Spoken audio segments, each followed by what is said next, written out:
Assalamu alaikum. Welcome to my channel. My name is Muzaffar Iqbal.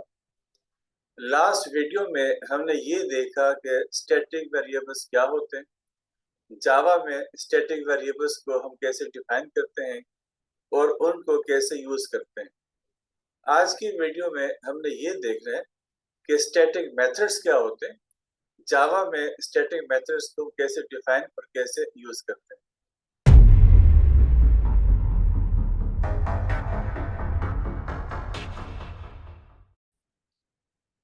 तो static methods को जावा में static member functions भी कहते हैं. स्टैटिक मेथड्स या स्टैटिक मेंबर फंक्शंस ऐसे मेथड्स होते हैं कि जो बिलोंग करते हैं क्लास के साथ. ये क्लास के जो इंस्टेंस वेरिएबल्स होते हैं, ये जो क्लास के इंस्टेंसेस होते हैं, उनके साथ बिलोंग नहीं करते. और इसी वजह से हम जब इनको कॉल कर रहे होते हैं तो आप इस तरह के मेथड्स को क्लास के साथ कॉल कर रहे होते हैं. क्लास के जो इंस्टेंसेस होते हैं वो स्टैटिक मेथड्स को कॉल नहीं कर रहे होते. अभी तक हमने जितने मेथड्स बनाए थे वो सारे नॉन स्टैटिक थे. तो अगर हमारे पास किसी क्लास में नॉन स्टैटिक मेथड्स होते हैं, उनको कॉल करने के लिए आप पहले क्लास का ऑब्जेक्ट बनाते हैं और क्लास के ऑब्जेक्ट के जरिए आप नॉन स्टैटिक मेथड्स को कॉल कर रहे होते हैं. लेकिन हमारे पास जो स्टैटिक मेथड्स होते हैं ये बिलोंग करते हैं क्लास के साथ.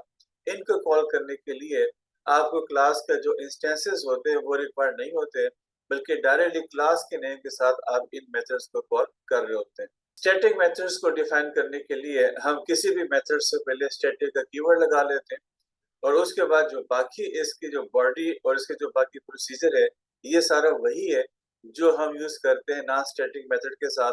लेकिन जस्ट आप इनके नाम के आगे स्टैटिक का कीवर्ड लगा लेते हैं जो कंपाइलर को इंफॉर्मेशन दे रहे होते हैं कि ये स्टैटिक मेथड है. इसको कॉल करने के लिए हमें इस क्लास का ऑब्जेक्ट डिफाइन करने की जरूरत नहीं है.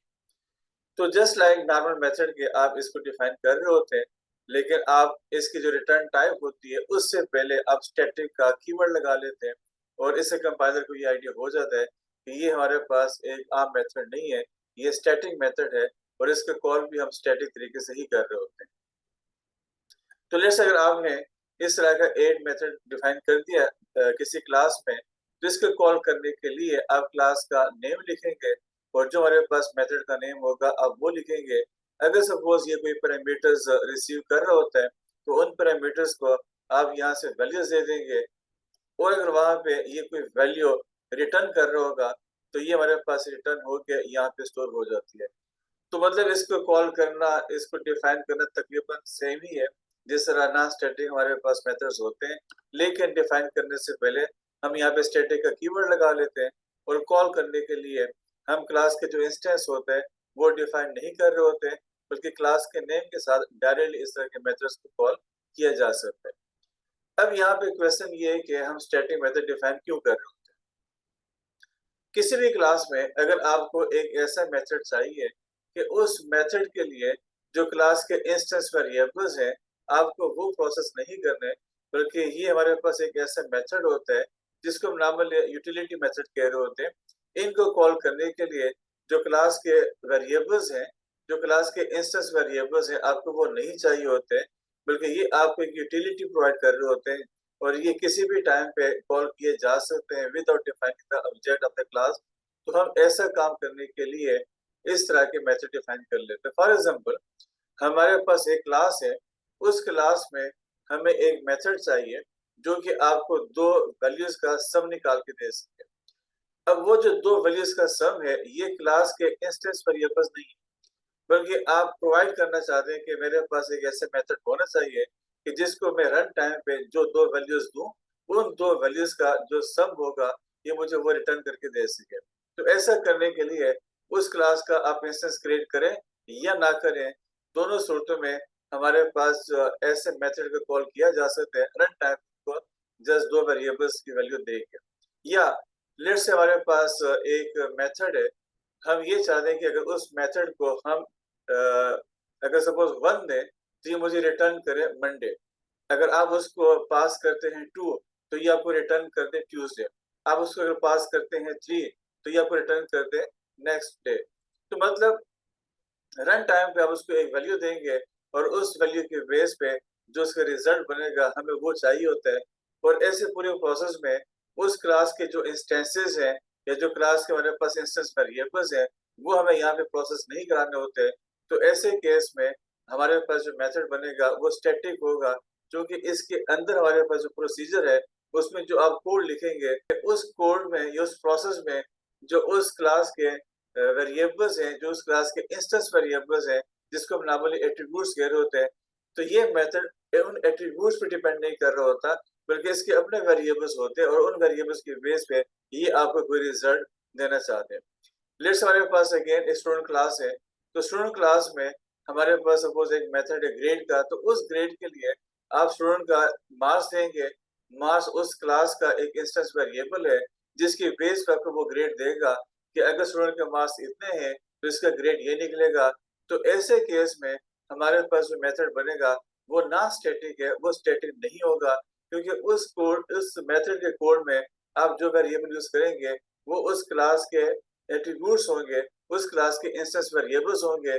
तो इस तरह का हमारे पास जो मेथड बनेगा वो नॉर्मली नॉन स्टैटिक होता है। लेकिन अगर मुझे इसी क्लास में एक ऐसा मेथड चाहिए कि जिसमें मुझे सिर्फ ये चाहिए कि ये आज के जो मंथ है ये जनवरी का है, ये फेब है, ये मार्च है, ये अप्रैल है, जस्ट उस मेथड को मैं एक इंटीजर पास करना चाह रहा हूँ और उसकी बेस पे ये मुझे बता सके कि आज कौन सा मंथ चल रहा है।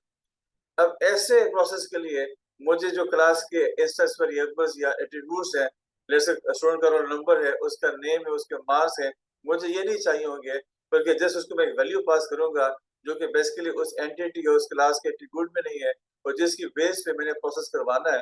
तो ऐसे केसेस में जब आप क्लास के एट्रीब्यूट्स को यूज किए बगैर कोई प्रोसेस परफॉर्म करवा के कोई रिजल्ट प्रोड्यूस करना चाहते हैं, तो इस तरह के केसेस में हम नॉर्मली स्टैटिक मेथड डिफाइन कर रहे होते हैं। और चूंकि यहाँ पे जो आपकी क्लास के एट्रीब्यूट्स हैं वो यूज नहीं हो रहे होते हैं, तो इस वजह से इस तरह के मेथड को कॉल करने के लिए हमें क्लास का इंस्टेंस भी रिक्वायर्ड नहीं होता। अब ये कुछ लिमिटेशंस हैं कि अगर आप स्टैटिक मेथड डिफाइन करना चाहते हैं तो उस स्टैटिक मेथड में जो आप वेरिएबल यूज करेंगे उन वेरिएबल्स को भी स्टैटिक होना मस्ट है। मतलब आप स्टैटिक मेथड के अंदर जो नॉन स्टैटिक वेरिएबल्स है आप उनको यूज नहीं कर सकते हैं। इसमें आप जो भी वेरिएबल यूज करेंगे उन तमाम का स्टैटिक होना भी मस्ट है। इसके अलावा स्टैटिक मेथड्स को आप ओवरराइड नहीं कर सकते। ओवरराइडिंग क्या चीज होती है ये हम पढ़ेंगे अगले लेक्चर्स में। जब हम इसको पढ़ेंगे आपको आइडिया हो जाएगा ये क्या चीज होती है। तो हम इनफैक्ट नॉन स्टैटिक मेथड्स को तो ओवरराइड कर लेते हैं, लेकिन जो स्टैटिक मेथड्स होते हैं ये ओवरराइड नहीं होते। अब क्वेश्चन ये बनता है कि हम स्टैटिक मेथड डिफाइन और यूज कैसे करते हैं। तो आपको मैं नेट बीच पे लेके चलता हूँ और वहां पे देखते हैं कि स्टैटिक मेथड डिफाइन कैसे करेंगे और उसको हम फिर यूज कैसे करेंगे। तो ये हमारे पास एक छोटी सी एग्जांपल है जिसमें आप देख सकते हैं कि हमारे पास ये क्लास है, ये इसका एक मेथड है, एक आम मेथड जस्ट ऐड का, जिसमें ये आपसे दो वेरिएबल्स ले रहा है और उसके बाद इसका जो सम है वो रिटर्न कर रहा है। और यहाँ पे हमने स्टैटिक का कीवर्ड लगा दिया हुआ है, जिसका मतलब ये हुआ कि ये एक स्टैटिक मेथड है और इसका कॉल करने के लिए हमें इस क्लास का ऑब्जेक्ट डिफाइन करने की जरूरत नहीं है, ये ऑब्जेक्ट डिफाइन किए बगैर भी कॉल हो सकता है। सेम हमारे पास ये दूसरा मेथड है, ये आपसे दो पैरामीटर्स रिसीव कर रहा है, इन दोनों का जो सब्ट्रैक्शन का रिजल्ट होगा ये आपको रिटर्न करेगा एज इंटीजर। और ये भी हमारे पास एक स्टैटिक मेथड है, इसको भी कॉल करने के लिए हमें इस क्लास का ऑब्जेक्ट डिफाइन करने की जरूरत नहीं है। हमने यहाँ पे इस मेन मेथड में इसको कॉल किया हुआ है, ये हमारे पास क्लास का नेम है जो हमने यहाँ पे क्लास डिफाइन की थी, ये इसका मेथड है जो हम यहाँ पे कॉल कर रहे हैं। तो क्लास का नेम डॉट मेथड का नेम, क्योंकि वो दो पैरामीटर रिसीव कर रहा था, ये हम यहाँ पे दो वैल्यूज दे रहे हैं। जो हमारे पास 5 होगा ये जाएगा फर्स्ट पैरामीटर में, हमारे पास जो सेकंड वैल्यू होगी वो जाएगी यहाँ पे सेकंड पैरामीटर में। इन दोनों का जो रिजल्ट होगा ये वहां से रिटर्न होगा एज इंटीजर, और जो वैल्यू वहां से वापस आएगी वो यहाँ पे स्टोर हो जाएगी। इसी तरीके से इसी क्लास का एक दूसरा मेथड है, अगेन ये भी स्टैटिक मेथड था, इसको हम कॉल कर रहे हैं, यहाँ से दो वैल्यूज पास कर रहे हैं, यहाँ पे ये दो वैल्यू रिसीव हो रही हैं, इन दोनों का जो रिजल्ट होगा जो कि इंटीजर की शक्ल में होगा वहां से वापस आएगा, और वापस आने के बाद यहाँ पे ये स्टोर होगा, एंड देन हम यहाँ पे उनको जस्ट डिस्प्ले करें। तो बताने का मकसद ये है कि हमारे पास ये जो दो मेथड्स है इनको कॉल करने के लिए हमें डायरेक्ट यहाँ पे क्लास यूज करना पड़ा। हम यहाँ पे ऑब्जेक्ट डिफाइन यूज किए बगैर इसको यूज करें। अगर लेट्स से मैं यहाँ पे इसके जो ऑब्जेक्ट है वो डिफाइन कर भी लेता हूँ। लेट्स मेरे पास ये एक ऑब्जेक्ट है, इसको मैं यहाँ पे डिफाइन कर लेता हूँ। तो चेक करते हैं कि क्या आप इसके ऑब्जेक्ट के साथ इसके कॉल कर सकते हैं। अगर मैं यहाँ पे सी डॉट, हमारे पास जो मेथड के नेम्स है वो ये आपको दो नजर आ रहे हैं। यहाँ पे सी डॉट के बाद इनके नेम आने चाहिए थे, क्योंकि हमारे पास वो स्टैटिक मेथड्स थे वो यहाँ पे नहीं आ रहे हैं, मतलब कि हम क्लास के ऑब्जेक्ट के जरिए इन मेथड्स को एक्सेस नहीं कर सकते। अगर मैं यहाँ से स्टैटिक का कीवर्ड हटा देता हूँ तो एक तो मेरे पास यहाँ पे एरर आएगा, क्योंकि हमारे पास जो नॉन स्टैटिक मेथड होगा वो अब क्लास के साथ एक्सेस नहीं कर सकते। क्योंकि मैंने यहाँ पे स्टैटिक का कीवर्ड निकाल दिया हुआ है तो ये मुझे एरर दे रहा है कि आप नॉन स्टैटिक मेथड्स को आप क्लास के साथ एक्सेस नहीं कर सकते। अगर लेट्स इसको मैं यहाँ पे हटा देता हूँ तो क्या मैं क्लास के जो ऑब्जेक्ट है उसके जरिए इसको कॉल कर सकता हूँ। अब ये हमारे पास एज यूजुअल जिस तरह नॉन स्टैटिक मेथड्स होते हैं वो आ रहे हैं। मैं क्लास के ऑब्जेक्ट के जरिए इस ऐड मेथड को कॉल कर सकता हूँ, इसलिए कॉल कर पा रहा हूँ कि हमारे पास अब ये स्टैटिक मेथड नहीं रहा। तो मतलब हमारे पास जो स्टैटिक मेथड होते हैं उनको एक्सेस करने के लिए हमें क्लास का ऑब्जेक्ट नहीं चाहिए होगा। ये क्लास के ऑब्जेक्ट पे डिपेंड भी नहीं कर रहे होते, क्योंकि आप इस तरह के मेथड्स में जो क्लास के एट्रीब्यूट्स होते हैं वो यूज नहीं कर रहे होते। इस वजह से आप क्लास का इंस्टेंस या क्लास का ऑब्जेक्ट डिफाइन किए बगैर इसको कॉल कर रहे हैं। तो आई थिंक आपको क्लियर हो गया होगा कि स्टैटिक मेथड्स को हम कैसे डिफाइन करते हैं और कैसे यूज करते हैं। इन केस कोई चीज क्लियर नहीं है तो आप कमेंट में अपना क्वेश्चन दे सकते हैं। Thank you.